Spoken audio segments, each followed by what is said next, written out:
The Audio Lab, Episode 4. If you can't hear it, why pay for it?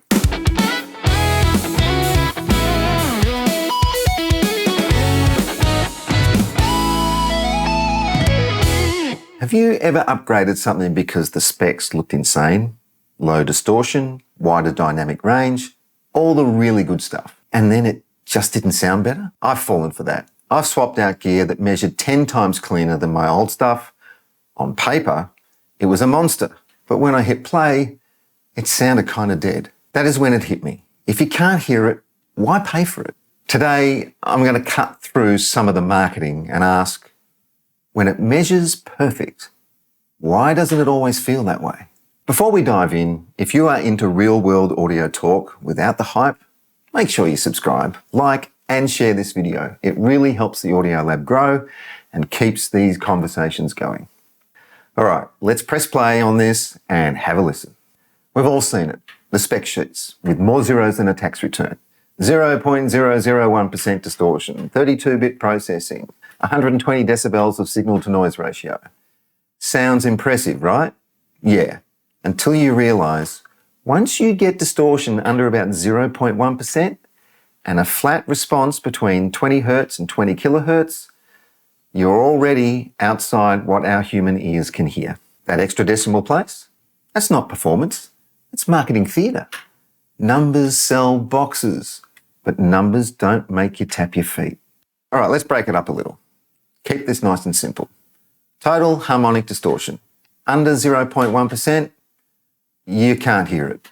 SNR, over 90 decibels, it's quieter than your fridge. Frequency response, flat from 20 to 20, that's your whole hearing range. So what do these numbers really tell us?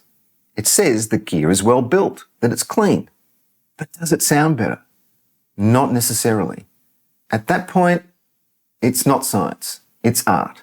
It's how it makes you feel when the music kicks in. High number means better sound, right? Well, not exactly. Those tests show how much noise and distortion the device adds, but they don't tell you anything about how it feels to listen to. It is like judging a car purely by its paint job. Every piece of gear has its own sonic characteristics. A bit of warmth, a bit of bite, better soundstage, and sometimes we see a spec, like lower distortion, and we think that is why it sounds cleaner or more open. But that's not what's happening. We are connecting numbers to a character, and that link is not necessarily real.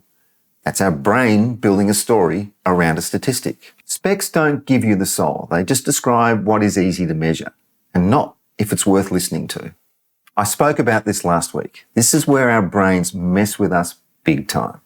When the box and the brochure scream better specs, we hear better, even when it's not. This is expectation bias, and it's as sneaky as hell. I've done it. I've dropped the cash, plugged in the new shiny toy. Suddenly, everything sounds more detailed. This is not my ears. This is my brain justifying the receipt.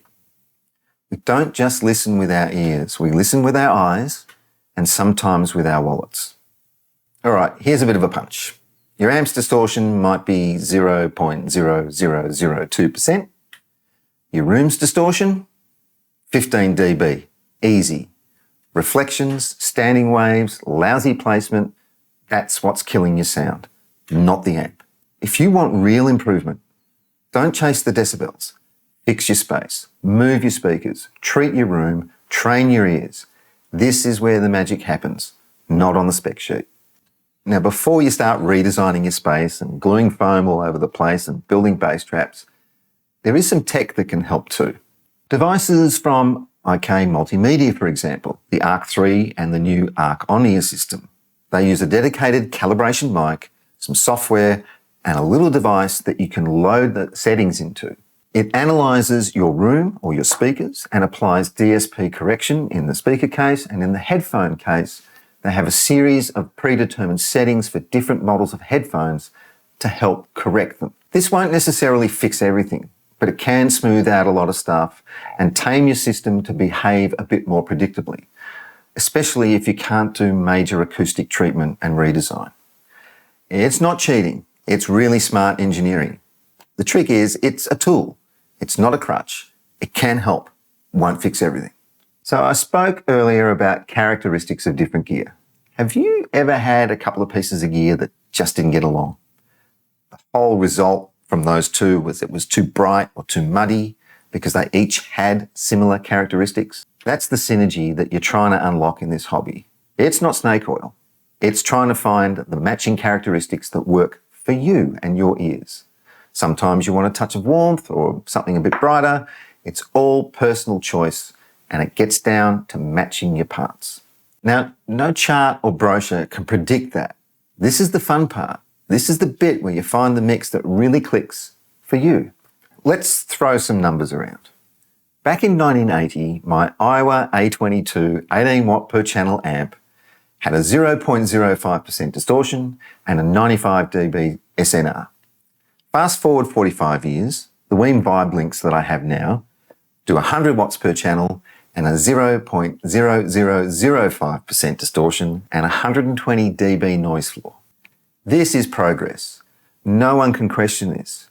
But once you drop the volume to where you actually listen, it's really hard to pick the difference. The room noise, the quality of the recording, even your mood, they blur the lines a little bit. We have hit in some ways technical perfection, but emotional perfection, still chasing that one. So I've spoken about this a number of times, and here it is, my Iowa A22 from 1980, from when I was 16. It's a cool little device. It's only 18 watts per channel, but God, it's got some punch. It hums a little, it hisses a little, it's got more dust on it than specs, but every time I power it up, I hear that soft little relay pop and a little bit of warming buzz from the transformers, and I'm 16 again. That's emotional connection, and you will not find that on a spec sheet. Sure, it's outclassed in every measurable way, but it still wins for me every time I hit that power switch. What should you actually look for? If the specs don't tell the whole story, what should you really care about? Build quality, power delivery, ease of use, support, design, and how it fits into your setup physically and emotionally. The best gear is not the one with the lowest noise floor. It's the one that makes you forget about the numbers and just listen to the music. If it pulls you in, that's your winner. So next time you're comparing gear, skip the decimal points and ask yourself, if I can't hear it, why pay for it? Don't believe the specs, believe the sound and the story behind it. I'm Peter Thomson, and this is the Audio Lab. Thanks for watching. And hey, let me know what you think. Do you trust the measurements, your ears, or something in between? Drop your thoughts below and let's get these conversations going. See you next time.